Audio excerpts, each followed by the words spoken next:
Listen up, get ready, I'm not gonna take no more. There's a revolution, a revelation going on in my soul. Buckle up, get ready, we're not gonna... Hey, welcome back to Live from the Heartland for the week of August 15th. I'm still Michael James. I'm still up here in the 49th Ward. We're still a blue place. A lot of people like justice and fairness. And it always gives me a pleasure to talk with my cousin Adam, who's out there in Los Angeles, working away as a young actor, a screenwriter, and a lot of other jobs, like a lot of people in those industries. And, he played football at Northwestern. He lived here for a while, and he has keen eye on a lot of things going on, not only sports, but a little bit of politics. So as we do each month here on Live from the Heartland, we grill Adam on whatever he wants to share. So good day to you, Adam James. Hello there. Hello, everybody in the Heartland. It's great to be here. Always a pleasure. Always an honor. Okay, so you were a football player, and you've become a martial artist and an actor, and you have a lot of things on your plate. But we see that the college football is coming back. It's a little bit in disarray with the deal where people are being bought to go play here or go play there. And that's one way to look at it.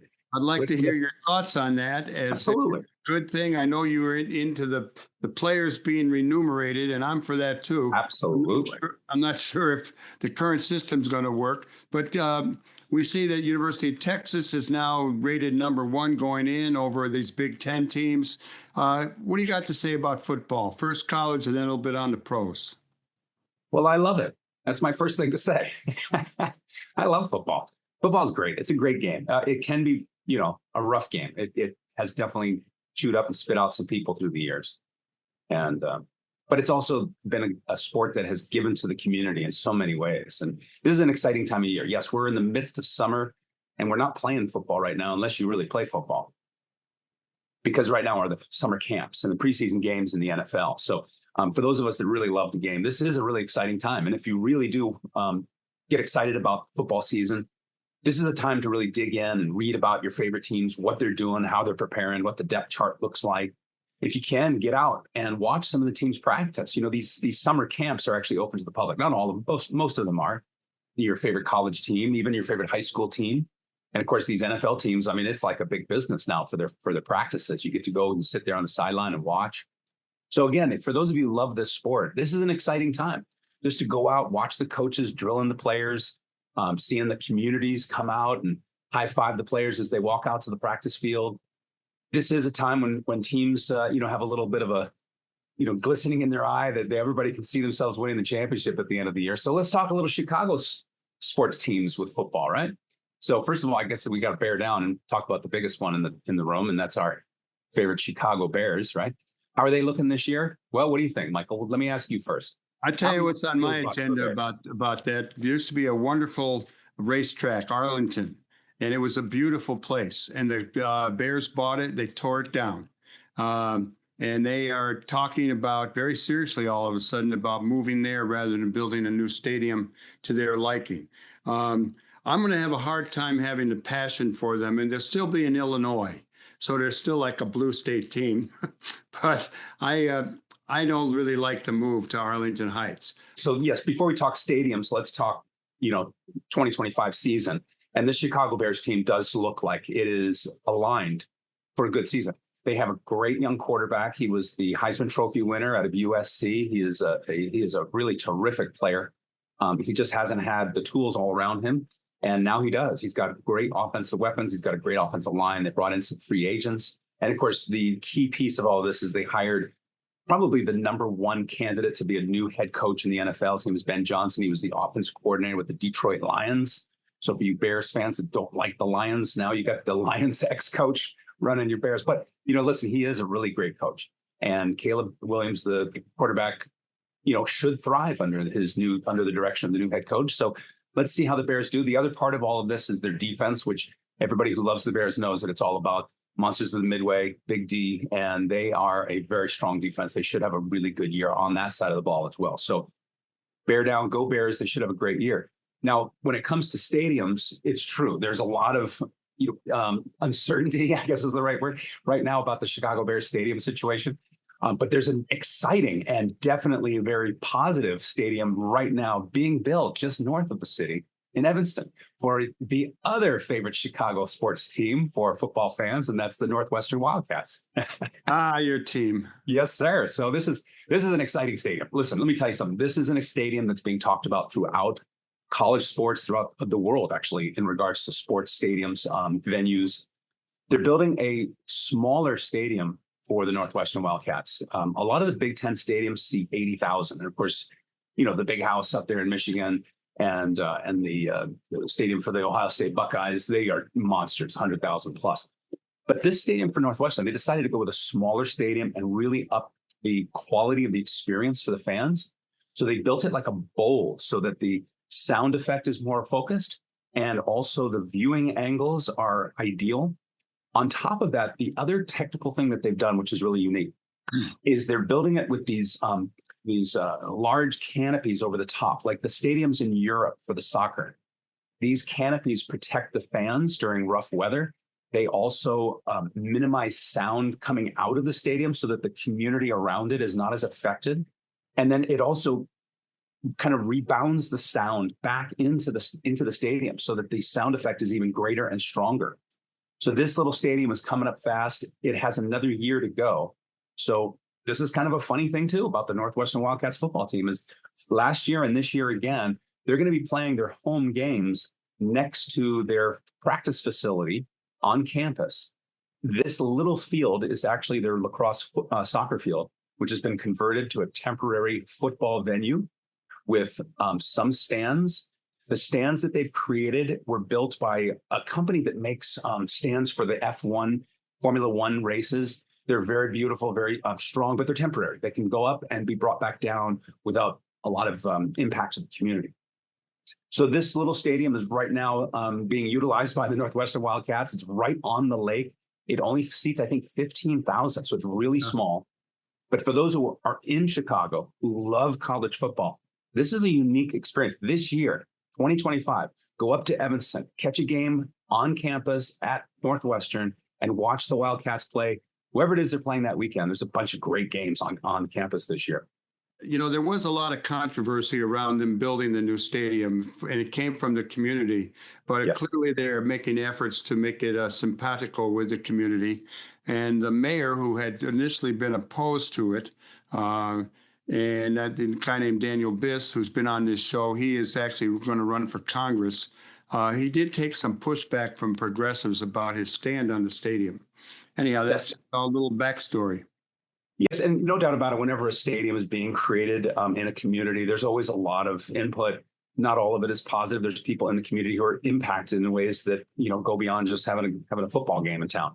So we definitely have to pause and listen to those voices. In this case, this was a really special project. The Ryan family put up the money. This was not something that the community had to put any money towards. It was a privately funded project. And they also really took time to listen to the community, find out what their needs were, what their concerns were, and then make adjustments. So some of the sound effecting that they've done for that stadium has been part of that planning.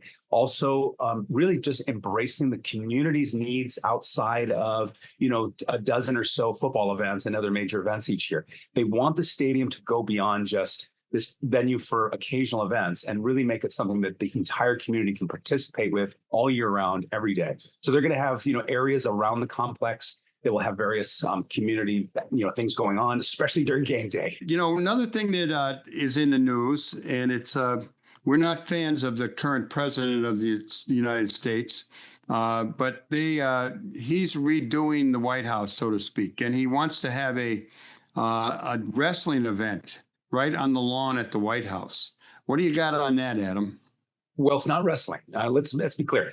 First of all, the sport is called mixed martial arts, and the organization. Yes, exactly. And the organization that is the dominant, association for this sport is called UFC, or Ultimate Fighting Championships. Now, I'm a huge fan of the sport of MMA. I am an instructor of MMA. And I have a lot of friends that have fought professionally, fought in the sport, in the UFC.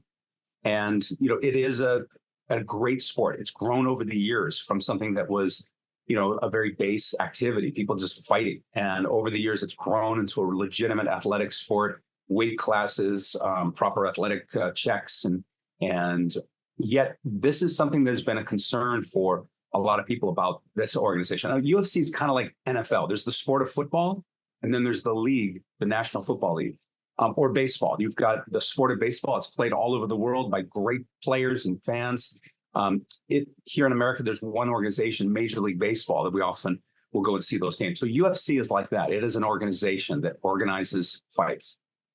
The gentleman who's the head of UFC, Dana White, I've actually met him before, and he is a controversial character in many ways. But I think the thing that a lot of people are very concerned about is that he utilized his platform to, basically be a propaganda piece for the president of the United States and his efforts to get reelected. Now, however you feel about politics, whether you're for him or against him, that type of usage of a platform is concerning. And what's also really concerning about UFC is that, Dana, while he's absolutely, pushed for various positions, he's also taken a hands-off freedom of speech approach to others. And what I mean by that is that there's one fighter, and there's more than that, trust me, who is an open Nazi. I mean, he literally has come out on public talks, embracing Hitler as his hero, arguing against and being a Holocaust denier, and also absolutely LGBTQ, anti. And yet he continues to fight on that league. Most organizations would, terminate an employee who's openly embraced hate speech. Most organizations would certainly not allow an employee who has done these things to be in a prominent position where they're getting more views and more looks and more opportunities and more money. That's a concern that the UFC has chosen to not, remove that person from their roster, so to speak. But that's up to them.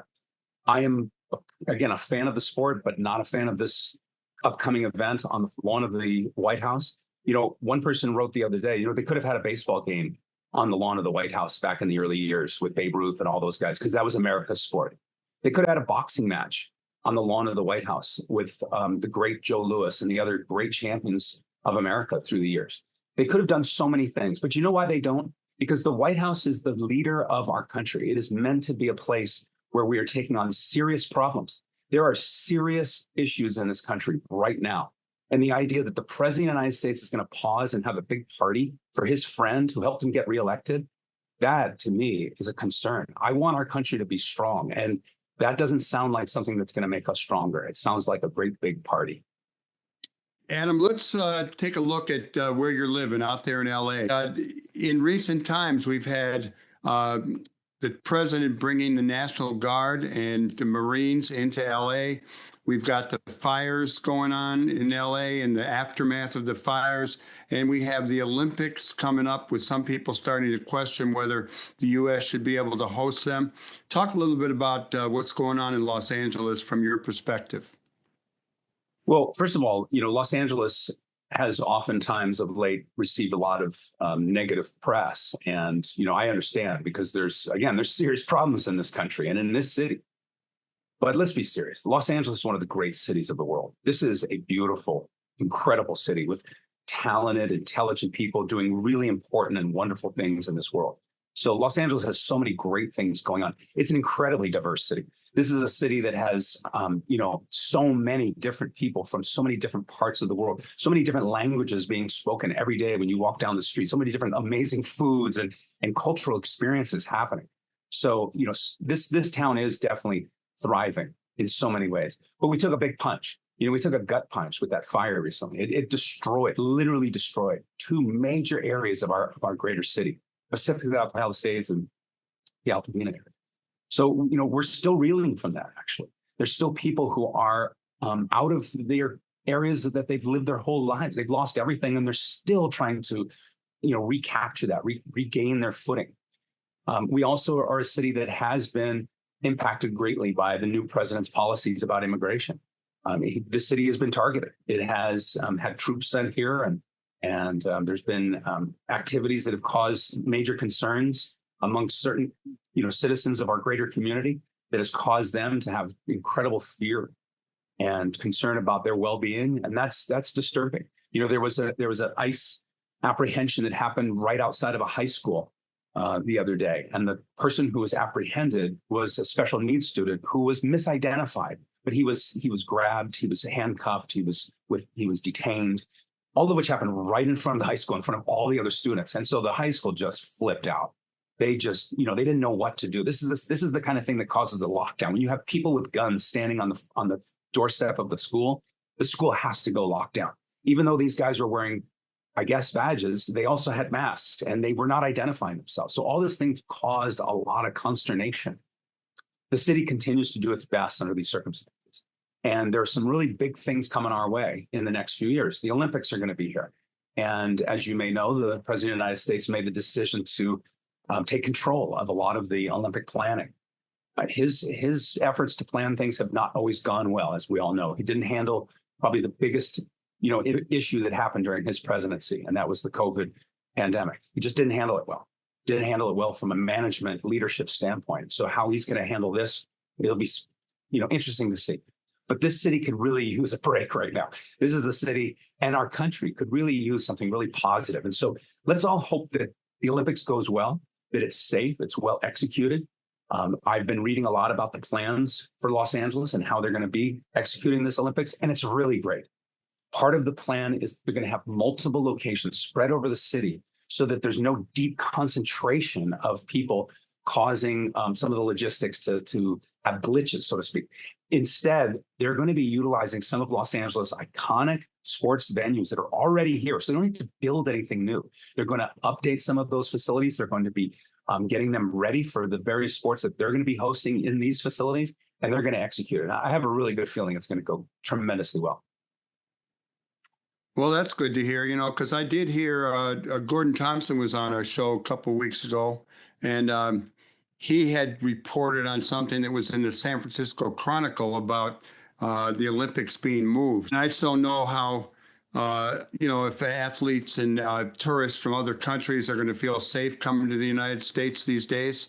Have you seen anything about people questioning? I know Dave Zirin questioned the Olympics being held, and there was that article in the San Francisco Chronicle. Have you heard anything around that? Look, right now, there's concerns about everything. I mean, you could look down the road in just 1 month, let alone a year from now, let alone 3 years from now, and have real concerns about how it's going to unfold. No doubt about it. There are people who are floating that idea. Let's move the Olympics out of Los Angeles. Both from Los Angeles can't handle it to we don't want it run there by, the president, all those views. But the truth of the matter is there's no way they're going to move the Olympics out of Los Angeles at this point. The Olympic movement, the Olympic planning has been going on. There's so much money and effort has been spent already. And to actually execute this in another city, it takes tremendous effort planning, from security to logistics of providing for the athletes, the fans, all of that. So no, it's not going to move. The only way it's not happening in Los Angeles if some catastrophe occurs. And let's not see that, everybody. Again, sports is supposed to bring us together. Sports is supposed to be something that makes us better as people and as a society, challenging us, be our best, support each other, good sportsmanship, all that kind of stuff. So let's support that and let's celebrate sports. You're into sports, but you also are an actor and you pay close attention to the entertainment industry. Back to Los Angeles, what has been the effect of the fires and the National Guard coming in and what's going on around with our immigrants in terms of the film industry? So the film industry is one that is right now navigating its way. There's tremendous changes that are happening in how product is created and how it's delivered, how it's accepted, embraced, and rejoiced. All of these things are very fluid. Now, they always have been. You go back to the early era of entertainment, from people sitting around a campfire and making each other laugh and sing along. These changes occur with the whims of what are people interested in. But now we're also being affected by technology and how product is made, created, and delivered. So there's a lot of issues there, from AI and how it's going to affect the creative process and the loss of jobs, to how it could be beneficial and help create more product because we can be even more efficient and spend less on things we didn't need to, and therefore invest more money in other aspects of the filmmaking process. There are people who look at this in both positive and negative ways. We'll see how that all unfolds. However, in regards to this city, again, the entertainment industry, the film industry here has gone through a series of gut punches.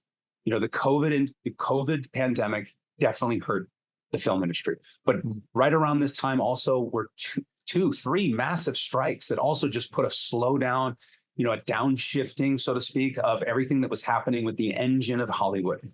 So now here we are in 2025, the engine is not quite cranked up back to where it was before all those strikes. It has not gotten back to where it was before the pandemic. It has also had a challenge with the product itself. There was a really interesting article recently here in Los Angeles about how the entertainment industry for the last few decades has taken a pencil pusher approach, a accountant's view of how films should be made. In other words, if movies make money, I'm going to make another one. And if they don't make money, I'm never going to do that again. But the long-term effect from an art standpoint is only certain types of movies get made. The movies that are shiny and taste good, but the ones that might be tough to swallow, but make you really think and might change how you view the world, those tend to not be made as much anymore. And this is a problem from an art standpoint. We end up with an industry that only creates the same type of product for the same type of audience. And the overall greater population starts looking somewhere else. And so this article that I read was saying that Hollywood has a problem from that standpoint, that they literally have not invested in themselves. And the only way to make it back out of that is to start making films that are the independent films, the interesting films, the films that don't make money, so to speak. And Hollywood's not going to do that. So, but again, I'm a believer in the positive. I do feel that our industry is going to recover and thrive more so than ever before. We do have some great leaders here. Not everybody loves them, but I do feel strongly that the governor of the state and the leaders of the film industry, everybody from our union, from the SAG-AFTRA to the studio heads, we're all working hard to get more filming done. And I really believe that we're going to turn the corner as an industry, continue to make great product, and Hollywood and the entertainment industry will continue to be the world's greatest. Listen, I'm a big believer in capitalism and freedom. I know that there's some social aspects of life that we need more teamwork, so to speak, and support, housing and support for those that are in the most need. But I'm a big believer in letting things flow, letting the public decide. And so when it comes to what people find interesting, that's where independent filmmakers thrive. They get out there and they make things that people really would love to see. Adam, let me ask you finally about a particular production you're involved with. It's an independent series made for cable, I believe. And, you play the Man of Copper. And Yes. Just give us a real quick on the progress on that. Well, thank you very much. Yes, I am part of a project called Doc Savage, Man of Copper. It is an inspired by streaming series, inspired by the original 1930s Pulp Fiction character, Doc Savage, he himself was the inspiration for Batman, Superman, and Indiana Jones.